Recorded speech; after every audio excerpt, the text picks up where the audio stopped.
So why men fall in love faster when you're actually a pretty mean girl? So in this video, we're gonna find out why men fall in love faster when you do these things, and I will reveal it to you. So if you don't know who I am Fred Picchianti, #1 coach in Italy, and I'm actually talking to you guys in the US, in England, or wherever you are. So let's get into the action, okay? So first things first, what we have to understand is that being mean with a man doesn't even mean being cruel. It means putting yourself on a pedestal. So that's the first thing you want to take into account when you're actually dating a guy or when you are into a relationship. So being mean means being able to show a man that is actually disrespecting you, and that means standing up for yourself. So it means switching from being a nice girl to a mean girl, or a girl that basically brings a man to follow the lead and you are giving him the lead. What do I mean by that? So let's say you're dating a guy and he starts showing disrespect to you. So what you actually want to do is remember your standards in that situation and show him that that is not the proper way to talk to a woman and that's not my style. So I really like for you to take a chill pill, you know? So that will allow you to show him that you want to be respected and you deserve respect. It's not by screaming and being angry at him that you're gonna solve it. So keep this in mind. When you show a guy that you deserve respect, he will obviously see you even more attractive and interesting. So that is one of the main things you want to keep in mind when you're switching from being nice to being mean. Here's a few reasons why being mean works. So the first reason is people are gonna be testing you to see how strong you are. They're gonna try to test your strengths. So it stops emotional manipulation. So being mean means stopping emotional manipulation. Number 2, being mean allows you to let people respect your boundaries and your standards. So if you let bad behavior slide more than once, like for example, he disrespects you for the first time, then it gives you another sign of disrespect for the second time, then the third time, the fourth time, the fifth time. The more you allow him to disrespect you, the more he's gonna be disrespecting you.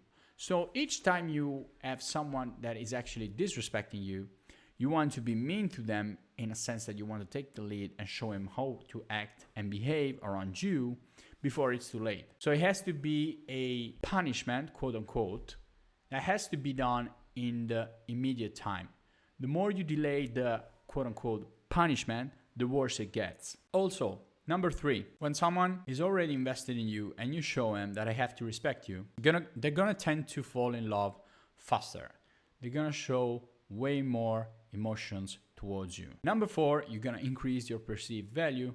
So you will be increasing the perception that you're not afraid to walk away and give up on them. So here's what being mean with a guy means really.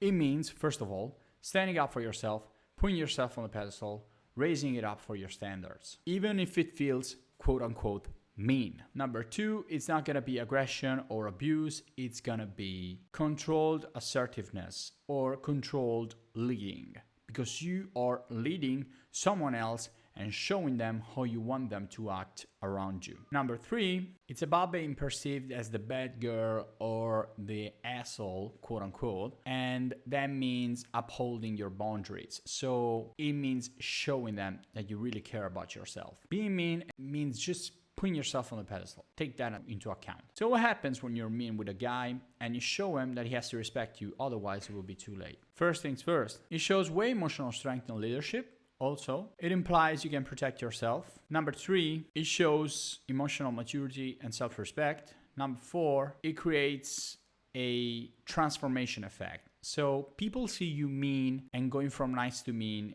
in a, immediate action, like it goes like immediately. Well, that shows that they cannot predict your behavior.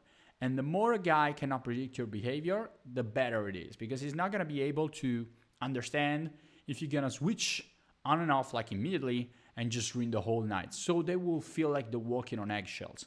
And if someone feels like they're walking on eggshells when you're in your presence, you dominate. Obviously, there's way to dominate, but that's a good sign. So in order to make a guy fall in love with you and in order to just keep it on you, well, that means to be able to transform yourself when it's needed. There's people that often say, well, I have to be authentic, I have to be yourself.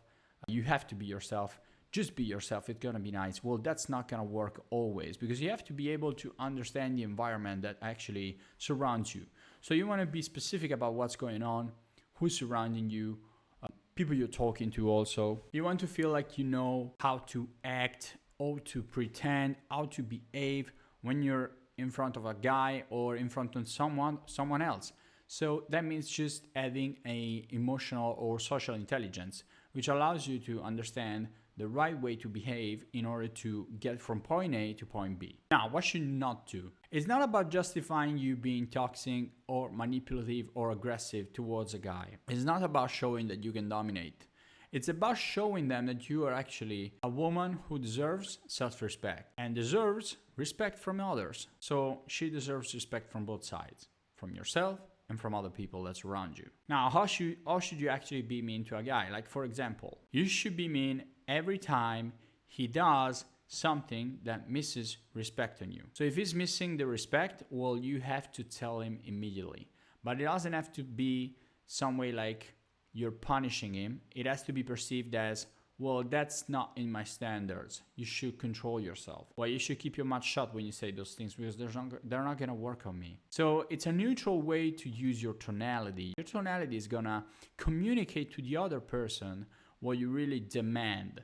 So it's gonna be a demanding way. You don't wanna lose your temper when you're doing this. Now, there's something else you can use when you're actually trying to ask for something to a guy, and that is the why. Researchers show that when you say and explain the reason why you want something to happen, the chances this happens and people let you do what you wanted to do increases of over 60%. So always tell the reason why. I don't feel you should talk to me like that because that's obviously lower my attraction towards you. Another important thing is to be consistent with it. You have to stay consistent with showing a guy that you want respect, and never forget that, because men are often going to forget about what you demand. They will not remember what you asked them yesterday. Did you know that men forget almost 25% of what you're gonna tell them? So if they forget everything, you have to keep in mind that when you demand respect, you have to repeat yourself so many times. So be patient with that. Also, keep in mind, when you're communicating with a guy, you have to keep a neutral tone or serious voice. That doesn't mean like crying or showing him that you're actually angry at him. It means using a neutral voice, as if you were talking to a friend in front of a table with no really big deal in it. So keep these things in mind, apply them right now, and make sure you demand respect from the guy. And if you're interested in consulting one-on-ones with me, we're actually allowing people to book consultations with me one-on-one. Just click the link below and choose your best time.